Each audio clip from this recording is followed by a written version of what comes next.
Good morning students, welcome to TSM School. Now we'll continue our last lesson, chapter number 6, The 100 Dresses Part 2.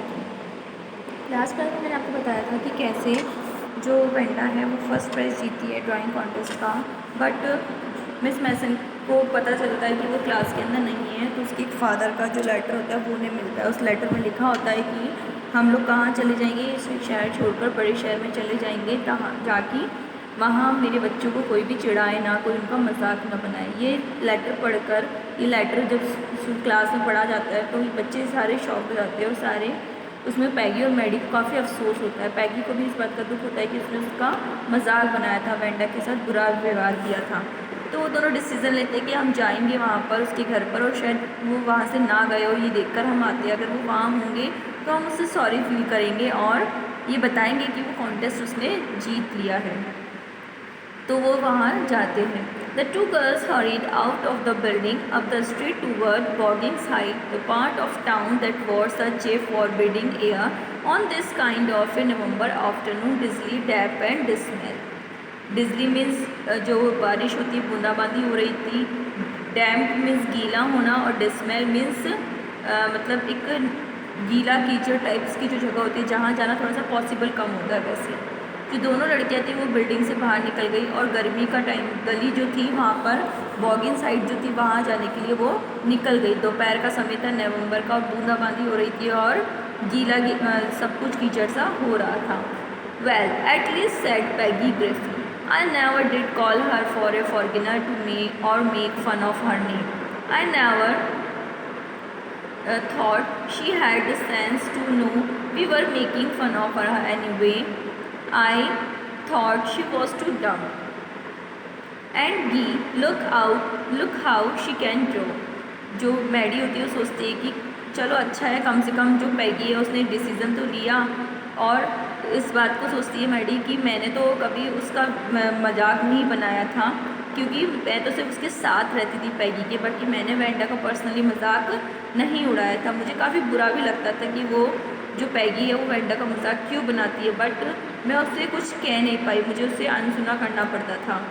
तो अब मुझे अच्छा लग रहा है कि पैगी ने ये डिसीज़न लिया है और वो उससे सॉरी फील करने के लिए जा रही है।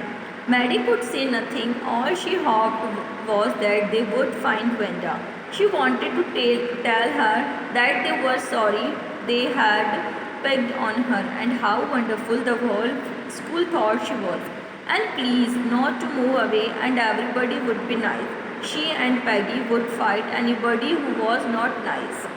मैडी जो थी वो कुछ नहीं कर सकती थी, क्योंकि वो सिर्फ एक उम्मीद रखती थी कि हम वेंडा को ढूंढ लेंगे और जो वेंडा हमें मिलेगी तो हम उसे बताएंगे कि हमें काफ़ी अफसोस हो रहा है कि हमने तुम्हारा मजाक बनाया, कई बार तुम्हारा मजाक स्कूल में बनाया, तो उसके लिए हमें बहुत बुरा फील हो रहा है, तो आज हम सॉरी फील करने यहाँ आए हैं। और उससे हम कहेंगे कि प्लीज़ दूर मत जाओ, हम तुम्हारे लिए अब अच्छे दोस्त बनकर रहेंगे, तुम्हारे साथ अच्छा व्यवहार भी करेंगे। और पैगी भी यही बात सोच रही थी कि अब हम उससे कभी भी लड़ेंगे नहीं। The two girls hurried on, they hope to get to the top of the hill before dark. दोनों लड़कियां भागती हुई स्पीड में जा रही थी, क्योंकि वो आशा कर रही थी कि हम अंधेरा होने से पहले बॉगिंग्स जो हाइट है वहाँ पर पहुँच जाएंगे। I think that's where the pattern city live, said Maddie, pointing to a little white house, whips of old grass stack up here and there along the pathway like thin kittens. The house and its sparse-like yard looked shabby but clean. It reminded Maddie of Venda's one dress, her faded blue cotton dress, shabby but clean. जो shabby means होता है बुरी हालत होना। तो जो दोनों थे वो सोच रहे थे कि वहाँ पर मैडी का परिवार होना चाहिए, वेंडा का फैमिली होना चाहिए। मैडी ने कहा, देखो सामने एक घर, मतलब उसके सामने घर दिखाई दिया, सफ़ेद घर था छोटा सा, उसकी तरफ इशारा करते हुए कहा कि देखो वो शायद वही किसका घर है, वेंडा का घर है। वो पूरा जो घर था पुराना सा घर बना हुआ था, घास के तिनके उसके ऊपर चिपके हुए थे, और जो मतलब बहुत पतली सी चादर का वो घर बना हुआ था, बट दिखने में बहुत साफ़ सुथरा लग रहा था। तो मैडी ने पैगी को याद दिलाया कि तुम्हें याद है वेंडा की वो ब्लू ड्रेस जो बहुत ज़्यादा फीकी पड़ चुकी थी, सूती के कपड़े की वो थी, बट वो हमेशा साफ़ रहती थी। भले ही वो फेडेड ड्रेस थी बट वो हमेशा क्लीन रहती थी। There was not a sign of life about the house. Peggy knocked firmly on the door, but there was no answer. She and Maddie went around to the backyard and knocked there. Still, there was no answer. दोनों जो थे चले जा रहे थे, तो उन्हें जब घर के अंदर जब वो गए तो वहाँ पर उन्हें कोई भी नहीं मिला, कोई भी नामो निशान नहीं मिला। उन्होंने गेट खटखटाया था काफ़ी कॉन्फिडेंटली कि शायद अंदर से कोई ना कोई जवाब मिलेगा, बट वहाँ से कोई भी उत्तर उन्हें नहीं मिला। There was no doubt about it, the पेंटोसिंग were gone, how could they ever make amends. मतलब इस बात से कोई शक नहीं था कि जो पेंट्रोसंकी थे वो वहाँ से चले गए थे। अब मैगी और पैगी को काफ़ी फील हो रहा था कि अब वो कैसे माफ़ी मांगेंगे और कैसे वो उससे सॉरी फील करेंगे, उससे माफ़ी कैसे मांगेंगे वेंडा से। फिर वो वापस मुड़े और they turn slowly and made their way back down the हिल। वो वहाँ से वापस टर्न हुए और नीचे की तरफ वापस आने लगे। Well anyway said Peggy, she is gonna now, so what can we do? Besides, when I was asking her about all her dresses, she probably was getting good ideas for her drawings. She might not even have won the contest otherwise. तो जो पैगी है वो कहती है कि ठीक है, अब कोई बात नहीं, वो यहाँ से जा चुकी है तो हम क्या कर सकते हैं। इसके अलावा तो अब हमारे पास कोई चारा भी नहीं है कि हम यहाँ आए और उसे ढूंढा भी, बट अब वो यहाँ है ही नहीं तो हम क्या कर सकते हैं। हम उसे सॉरी कहने तो आए थे, बट मुझे वो काफ़ी अच्छा लग रहा है कि उसने वो मुकाबला जीत लिया। उसने जो 100 ड्रेसेस बनाई थी उसके बेस पे ही उसने ये कॉन्टेस्ट जीता है। Maddie turned this idea carefully over in her head, for if there were anything in it she would not have to feel so badly. जो मैडी थी उसने काफ़ी मन में सावधानी से सोचा और उसे बहुत बुरा महसूस फील हो रहा था, मतलब बहुत ज़्यादा बुरा लग रहा था। But that night she could not get to sleep, और उस रात वो सो भी नहीं पाई। जो मैडी थी उसे काफ़ी बुरा फील हो रहा था, इसलिए वो उस दिन रात को सो भी नहीं पाई। She thought about Wanda and her faded blue dress, faded blue dress and the little house she had lived in. वो वेंडा के बारे में पूरी रात सोचती रही, उसकी जो फेडेड ड्रेस थी उसके बारे में सोचती रही, उसके घर के बारे में सोचती रही। And she thought of the glowing picture those 100 dresses में all lined up in the classroom. और उसकी जो 100 तस्वीरें थी, जो 100 ड्रेसेस जो उसने बनाई थी उसके बारे में सोचती रही, जो पूरी क्लास के अंदर कतार के अंदर लगी हुई थी, लाइन से लगी हुई थी। At last Maddie sat up in bed and pressed her forehead tight in her hands and really thought. और लास्टली जो मैडी थी उसको नींद तो आ नहीं रही थी, तो वो अपने बिस्तर पर बैठ गई और अपने माथे को हाथ से दबाना शुरू किया और सोचना स्टार्ट किया। This was the hardest thinking she had ever done. वो रात उसकी सबसे ज़्यादा सोचने वाली रात थी, मतलब सबसे ज़्यादा टेंशन वाली रात थी, जिस दिन वो सो नहीं पाई और बहुत ज़्यादा वो टेंशन में थी। After long time she reached an important conclusion. और बहुत समय सोचने के बाद वो उसने एक निष्कर्ष निकाला, कंक्लूजन निकाल ही लिया। She was never going to stand by and say nothing again. उसने डिसीजन लिया कि आज के बाद वो किसी के साथ भी ऐसा व्यवहार नहीं करेगी और कभी किसी को कुछ बुरा भला नहीं करेगी। If she ever heard anybody picking on someones because they were funny looking और because they had strange names, she had speak up. Even if it meant losing Peggy's friendship, she had no way of making things right with Wenda. But from now on, she would never make anybody else that unhappy again. उसने decision लिया कि अब वो दोबारा कभी भी ऐसा किसी के साथ नहीं करेगी और किसी का मजाक नहीं बनाएगी। और अगर उसने किसी को देखा कि वो कोई और किसी का मजाक बना रहा है तो वो उसके सामने भी जाकर उसके लिए एक्शन उठाएगी और पैगी को भी मना करेगी कि पैगी आजकल तुम किसी का मजाक नहीं बनाओगी। भले ही उसकी और पैगी की जो दोस्ती वो टूट जाए, उससे सब कोई फ़र्क नहीं पड़ता। बट अब उसे समझ में आ गया था कि जो वेंडा के साथ जो बिहेवियर हो रहा था वो बहुत ज़्यादा गलत हो रहा था, इसलिए उसके बारे में सोच कर वो बहुत ज़्यादा उदास हो गई थी। और अब उसने डिसीज़न ले लिया था कि अब हम किसी को भी उदास नहीं करेंगे और मैं किसी और के साथ ऐसा बिहेवियर भी नहीं करूँगी। On Saturday, Maddie spent the afternoon with Peggy. They were writing a letter to Wenda's Pentronsky. It was just a friendly letter telling about the contest and telling Wenda she had won. They told her how pretty her drawings were and they asked her if she liked where she was living and if she liked her new teacher.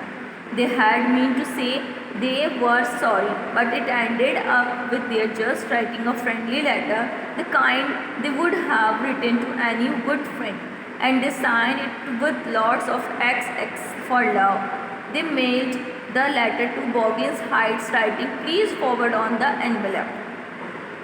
Saturday को Maddie ने दोपहर को जो Saturday की जो दोपहर थी वो मैडी ने किसके साथ बिताई, पैगी के साथ, और उसने वेंडा को एक लेटर लिख रही थी। जो मैडी थी वो वेंडा को क्या लिख रही थी, एक लेटर लिख रही थी। उसमें उसने एक फ्रेंडली लेटर लिखा। फ्रेंडली मतलब एक दोस्ती, जो जैसे किसी दोस्त को एक लेटर लिखते हैं वैसे उसने लेटर लिखना स्टार्ट किया।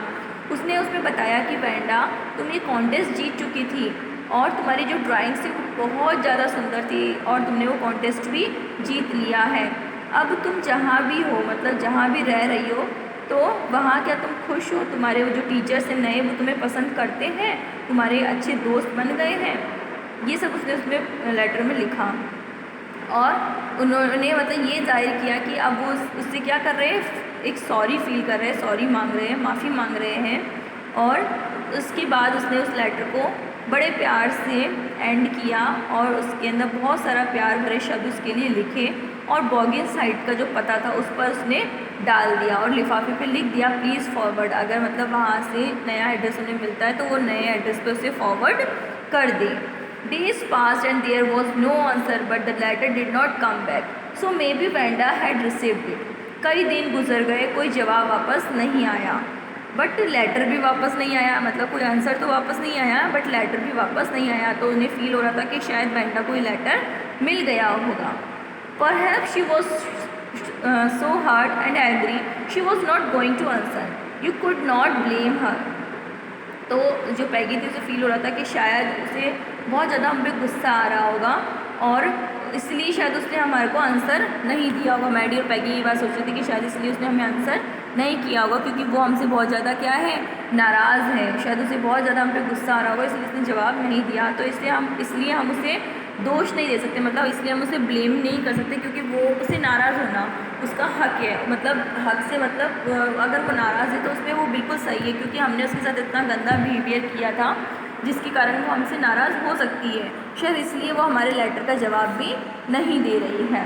Weeks went by, the still Vanda did not answer. Peggy had begun to forget she wore businesses, and Maddie put herself to sleep at night making speeches about Vanda, defending her room from great crowds of girls who were trying to tease her with how many dresses have you got.